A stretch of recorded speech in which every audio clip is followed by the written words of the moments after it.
salaamullaahi calaykum daawade halkani waa xigasha TV waxaad ku soo dhawaataan warbixinadii ugu dambeeyay oo aan halkan idinku soo gudbin doono. Caawa ayaa waxaan diiradda saari doonaa warbixinadii ugu dambeeyay 24 saac la soo dhaafay ka dhacay dalka Soomaaliya gaar ahaan social media maxaa la hadal hayaa. Waxa 24 saac la soo dhaafay aad loo hadal hayay dagaalka xiisaha iyo xamaasadda leh ee u dhaxeeya Cabdi Dhaanto iyo Khadija Maxamed Diiriye wasiirka wasaaradda dhalinyarada ee ciyaaraha xukuumadda federaalka Soomaaliya iyo Cabdi Dhaanto oo ah fanaan aad baryahan baraha bulshada saameyn weyn ugu leh. Leef ayuu soo galay Cabdi Dhaanto waxaana uu yahay mid wata xamaasad iyo taageerayaal fara badan oo dhanba dhinac laga eegayo. Xalay Cabdi Dhaanto waxaa loo diiday inuu ka heeso masrax kadib xaflad ay soo agaasintay Khadija Maxamed Diiriye taasoo ka dhacaysay mid ka mid ah hoteelada ku yaala magaalada Muqdisho. waxaana Cabdi Dhaanto loo sheegay halkaan neesan ahayn jigjiga loogana baahnay Dhaanto. Cabdi Dhaanto ayaa aad ugu xanaaqay arintaasi waxaana uu soo galay Leef asigoo kor u sheegay in arintaasi aad ugu xumaaday. Bulshada Soomaaliyeed waxa uu la wadaagay in arintaasi aysan ahayn mid uu qaadan karo. Cabdi Dhaanto ayaa waxa uu sheegay intii uu sheegi karo waxa uu yiri Khadija Maxamed Diiriye waa ay qiishaa. waxa uu sheegay Khadija inaysan wax salaad dukan. waxa sidoo kale uu diray baaq ku aadan in Khadija Maxamed Diiriye maafi ay tahay. Umar Finish ayuu baaqaas u diray waxaana uu sheegay in Umar uu iska ilaaliyo gabadha abtigu u yahay maadaama Umar iyo Khadijo ay yihiin gabar iyo waalidkeed. Cabdi Dhaanto wili dagaalkiisii waa uu sii wataa oo saacad ka hor ayuu soo galay Leef waxaana uu sheegay in wax walba ee Khadija Maxamed Diiriye ku handadi karo uu sameyn doono. waxa uuna sheegayaa in xamar aysan jirin cid kale uu yahay laandheero degay xamar kuna xiidaystay.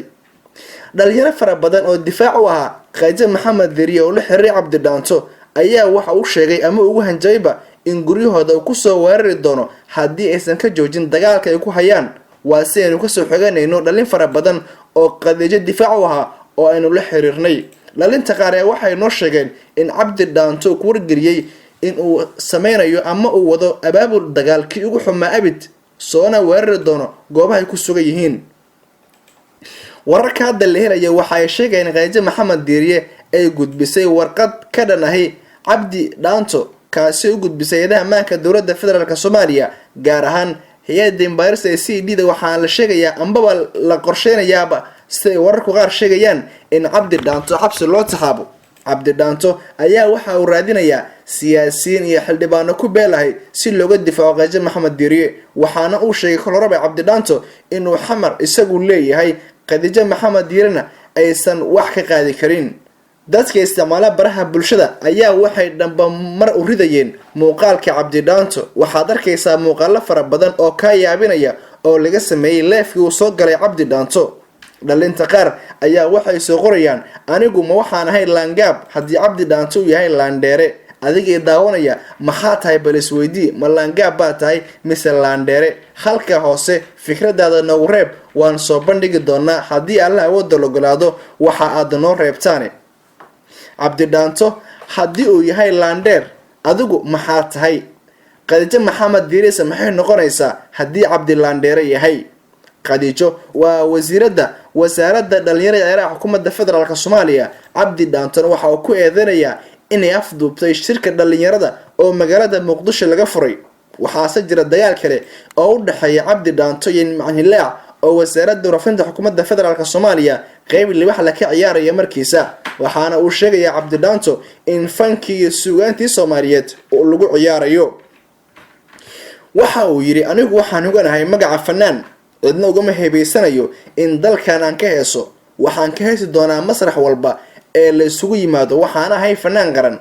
waxa uu sheegay inuu Cabdi Dhaanto yahay taajir faqiirna uusan ahayn. gurigiisa ayaa waxa uu sheegay inaan laga helin wax kaashay dollarku daadsan yahay. gaarigiisa ayaa waxa uu sheegay Cabdi Dhaanto dadweynahana u sheegay inuu yahay gaari u qaalisan dunida ee uu wato.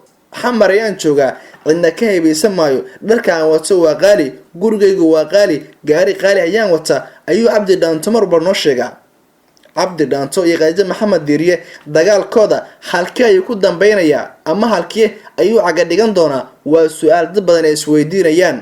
adigay daawanaya su-aashaan ku weydiinayo waxa ay tahay cabdi dhaanto ma ku saxan yahay inuu aflagaadeeyo maamo waayeelahay oo hooyadiisoo kale ah haddana ah xildhibaanad qaran ka sukow magaca wasiir? aniga waxa ila tahay in cabdi dhaanto arrintaa ugu qaldanaa. haddii loo gafay waxay ahayd in si hoose arrintaa loo xalliyo qofka gafa uu ka dhacaa. khadiijo maxamed diiriye ayaa bartida Facebook waxa ay ku soo qortay mars waxa laga weydiiyey cabdi dhaanto iyo iyada dagaalka u dhaxeeya waxa ayna tiri ha wuu jiraa wiil aan masraxa ka eriyay laakiin wuu caddaa miriqmiriqdiisa ay u baatay laakiin cabdi dhaanto maan u malaynaynin. dadka qaar ayaa cabdi dhaanto waxay ku xantaan inuu gacan isku naqay waxaan ula jeedaa cabdi dhaanto wuu iscadeeyey.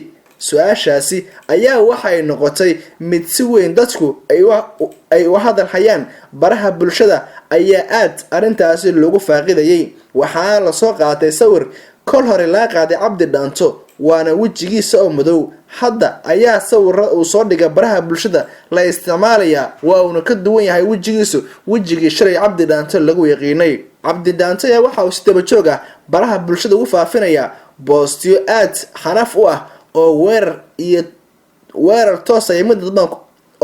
toos ah iyo mid dadbanba ku ah khadiijo maxamed diiriye oo ah wasiirka wasaaradda dhalinyarada iyo ciyaaraha xukuumadda federaalk Soomaaliya. haddaba waxaynu aragnaa waxa dhaca 24 saac ee soo socda aragnay 24 saac ee la soo dhaafay wixii dhacay.